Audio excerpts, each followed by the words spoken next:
Okay, we're going to wrap up our examples from Chapter 3 with Exercise 8. This is the same information that we had in Exercise 4 and 6, but it's now using the cost method. So again, you'll notice that the basic information here from date of acquisition in terms of the percentage acquired and the DDE are exactly the same. Nothing has changed there because the underlying facts are identical. You'll also notice the amortization schedule now is exactly the same as it was in the prior ones because we're still doing it over a 10-year life. Hopefully what you've noticed is that there's an additional little box here. Under the cost method, remember that the parent never adjusts the investment account after that initial purchase. So originally the parent recorded the investment at the $272 or the price paid, and if we come down to the worksheet, we see that's the investment. Nothing has been adjusted. So the things that happened during 2011 and 2012 on the subsidiary side in their retained earnings have not been picked up by the parent. Well, to do that under the cost method, what we do is a catch-up entry or equivalent of a catch-up entry called the CV entry instead of our CY1 entry. And what we do is we try to basically bring that investment account up to the point in time that it would have been at the beginning of the year by looking at the items in this little box. So the subsidiary retained earnings at the point in time that we are doing the consolidation comes from the worksheet. So we're going to put that in there.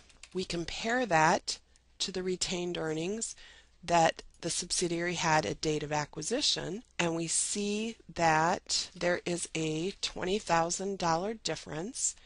And that's what would have adjusted the investment account. We have been doing one of the equity methods. So we're going to take that and adjust it again for our ownership percentage, and that becomes our adjustment amount. So you'll see that if we go down here to our CV entry now, there's our $16,000, and we record it to the investment account to catch it up, and we adjust the retained earnings of the parent. That's the only difference here.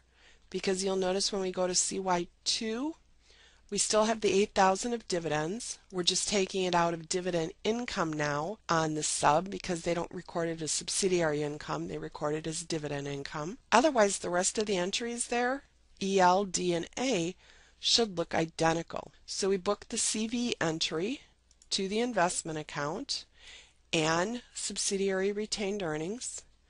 We adjust for the dividends that the sub paid, just like we did before. $2,000 still falls over to the NCI, and then we do the same math. You'll notice the same allocation of income, same basic principles here.